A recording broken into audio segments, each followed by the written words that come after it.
আমি জাস্ট আমার প্ল্যানে ছিলাম এবং রিয়াদ ভাই পাশে ছিল, রিয়াদ ভাই সাপোর্ট করছে। রিয়াদ ভাই বলছিল যে নিজের স্ট্যান্ডে থাকতে এবং বলছে যে ভালো বলটা রেসপেক্ট করতে আর বাজে বলটা পানিশ করতে, জাস্ট এতটুকুই আর কি। না, দিন আসলে আমার ছিল কিনা জানি না, আমি চেষ্টা করছি জাস্ট এই এতটুকুই।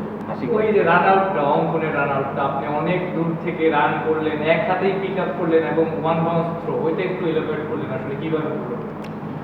না, আসলে লং বাউন্ডারিতে ফিল্ডিং করলে এরকম চান্স দু একটা আসে, তো যদি মানে কাভার করতে পারছি তো এই জন্য আর কি অ্যাডজাস্ট করে মারি দিছে আর কি, এই জন্য।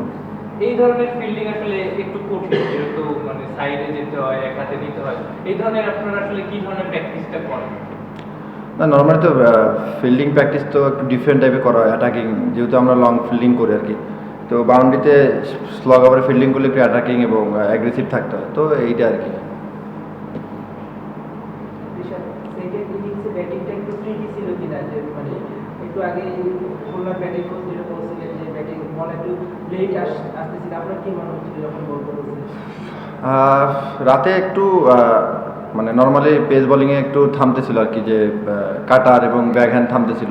তো সেই হিসাবে নাইম ভাই খুব ভালো মানে ব্যাটিং করতেছিল, যে ওয়েট করতেছিল আর কি বল বাজে বলার জন্য।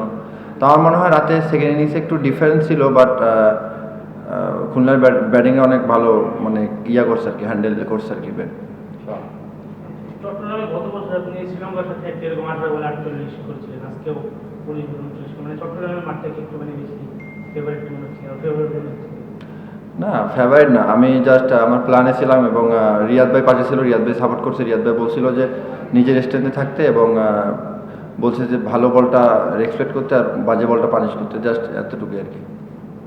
ওকে, প্ল্যান থেকে এইটা ছিল, যেহেতু আপনাদের ওই সময় রান রেটটা অত বেশি ছিল না, আপনি যদি অ্যাটাক করেন ওদের হাত থেকে ম্যাচটা নিয়ে যাওয়া সম্ভব হয়? না, আসলে কোনো কিছু প্ল্যান করে তো যাই নাই, জাস্ট নর্মাল রিয়াদ ভাই জাস্ট হাতে ছিল, তো রিয়াদ ভাই জাস্ট বলতেছিল যে কখন কি করতে হবে, তো এখানে প্ল্যানের কিছু নেই, আগে থেকে কি হবে না হবে। ওই যে রান আউটটা, অঙ্কনের রান আউটটা আপনি অনেক দূর থেকে রান করলেন, একসাথেই পিক আপ করলেন এবং ওয়ান বাউন্স থ্রো, ওইটা একটু এলাবোরেট করলেন আসলে কিভাবে হলো? না, আসলে লং বাউন্ডারিতে ফিল্ডিং করলে এরকম চান্স দু একটা আসে, তো যদি মানে কাভার করতে পারছি তো এই জন্য আর কি অ্যাডজাস্ট করে মারি দিছে আর কি, এই জন্য। এই ধরনের ফিল্ডিং আসলে একটু কঠিন, যেহেতু মানে সাইডে যেতে হয়, এক হাতে নিতে হয়। এই ধরনের আপনারা আসলে কি ধরনের প্র্যাকটিসটা করেন? না, নর্মালি তো ফিল্ডিং প্র্যাকটিস তো একটু ডিফারেন্ট টাইপে করা হয়, অ্যাটাকিং, যেহেতু আমরা লং ফিল্ডিং করি আর কি। তো বাউন্ডারিতে স্লগ ওভারে ফিল্ডিং করলে একটু অ্যাটাকিং এবং অ্যাগ্রেসিভ থাকতে হয়, তো এইটা আর কি। সেকেন্ড ইনিংসে ব্যাটিংটা একটু ট্রিকি ছিল কিনা, যে মানে একটু আগে খুলনার ব্যাটিং কোচ যেটা বলছিলেন যে ব্যাটিং বল একটু লেট আসতেছিল, আপনার কি মনে হচ্ছিল যখন বল করেছিলেন?